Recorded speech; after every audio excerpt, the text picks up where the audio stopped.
करकट बंद करो, कूड़ा करकट बंद करो, कूड़ा करकट बंद करो, हसन का कूड़ा करकट बंद करो, हसन का कूड़ा करकट बंद करो, बंद करो कूड़ा करकट बंद करो हसन का कूड़ा करकट बंद करो कूड़ा करकट बंद करो। जो भी पेशेंट हम हॉस्पिटल लेके जाते हैं, पहले डॉक्टर पूछता है कि कहां से आए हो। जो ही वो सुनता है कि जोनीमर से या इन इलाकों से आए हो, पहले हमें वही इंजेक्शन किया जाता है कि इनको बदबू का इफेक्ट है।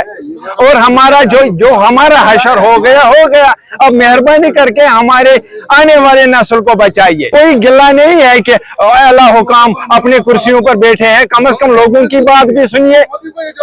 जरा देखिए यहाँ पर क्या है। एक दिन सीएम साहब हमारे साथ रहिए, देखिए हम किस मुसीबत में बैठे। बाद हमें पूरा तौका था कि ये हल हो जाएगा, मगर कल हमारा चेयरमैन साहब गए हैं, उनसे कहा कि नहीं, हम उसमें कुछ नहीं कर सकते हैं। इसका डिमांड था कि सड़क बंद करनी है, मगर कंसर्न पुलिस स्टेशन के साथ हमने बात की है। हमने मान लिया कि आज हम सिर्फ प्रोटेस्ट करेंगे, मगर आगे जो होगा, अगर इस पर कुछ नहीं होगा तो आगे हमारा घेराव इनके घरों तक होगा। कूड़ा करकट बंद करो, हसन का कूड़ा करकट बंद करो, बंद करो कूड़ा करकट बंद करो। सरकार क्या दे पाएगा हमको बताइए ना। ये तो सबको पता है। आजकल अगर इस बच्चे को भी बोलेगा ना, यूटी में पावर नहीं रहते हैं सरकार के चीफ मिनिस्टर को, उसको पहले ही सोचना था कि हम हलफ उठाए कि नहीं उठाए। उसको पहले ही सोचना था कि मेरा कश्मीर में काम होगा कि नहीं होगा। क्या वो अनपढ़ है हमारी तरह? मान लो हम इलिटरेट है, वो तो इलिटरेट नहीं है। उसने ऑक्सफोर्ड यूनिवर्सिटी से पढ़ के आया, वो क्या पढ़ के आया फिर वहां से?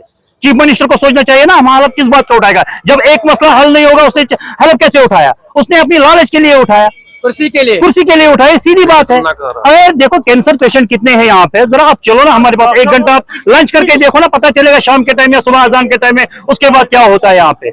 हॉस्पिटल, सबसे बड़ा हॉस्पिटल यहाँ पे, सोचो 1.5 किलोमीटर, यहाँ से दवाई दे रहे हैं, यहाँ से बीमार कर रहे हैं, यहाँ से दवाई दे रहे हैं, यहाँ से बीमार कर रहे हैं। फायदा क्या हुआ फिर उसका? मिनिस्टर से कुछ उम्मीद है ही नहीं, न वो कुछ दे पाएगा। उम्मीद है थी, वो पहले उस टाइम हमको पता है करता, लेकिन एलजी कहता है कि पुलिस खाली मेरे पास है और बाकी मैंने पावर्स दे दिए हैं।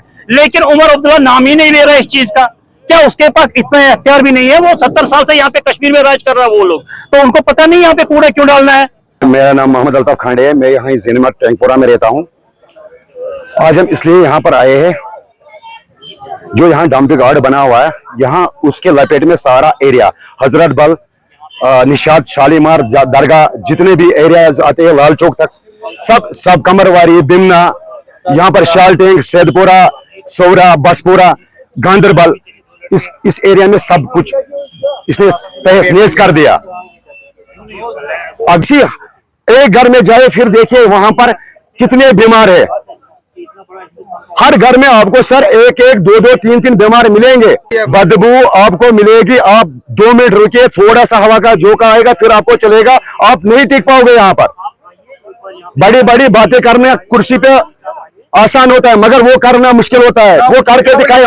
मैं उमर अब्दुल्ला साहब से कहना चाहता हूँ, वो करके दिखाए। मैं एक आम नागरिक हूँ, मैं किसी पॉलिटिशियन के पास नहीं जाता हूँ। हम इसलिए यहाँ पर आए, हमें पता है कि आजकल सोशल मीडिया का जमाना है। लोगों के पास चाहे मिनिस्टर साहब है, हमारे उमर अब्दुल्ला साहब, चाहे फारूक अब्दुल्ला साहब है, चाहे कोई भी एलजी साहब है, हम ये मैसेज पहुंचाना चाहते हैं उनके पास, क्योंकि आज हम रोड पे नहीं आए, आज हम पार्क में बैठे हैं।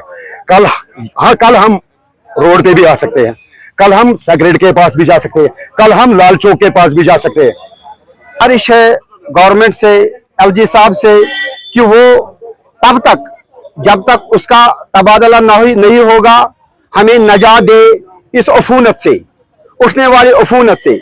हमारा हाल ये देखो, स्वीपर सुबह आता है, सफाई करता है ये गलियों में, सड़कों में, मगर 9 बजे के बाद गाड़ियां आती है, ना उन पे पास पर्दा होता है, वो टूटी फूटी गाड़ियां होती है, वो यहाँ से चलते हैं, उनके ऊपर वो कूड़ा है, वो फिर भी जमीन पर आता है, सड़कों पर आता है। ये हाल है हमारी गलियों का। आप देखें, अच्छन की तरफ देखें, अच्छन मुबारक गुल की कॉन्स्टिट्यूंसी में आता है।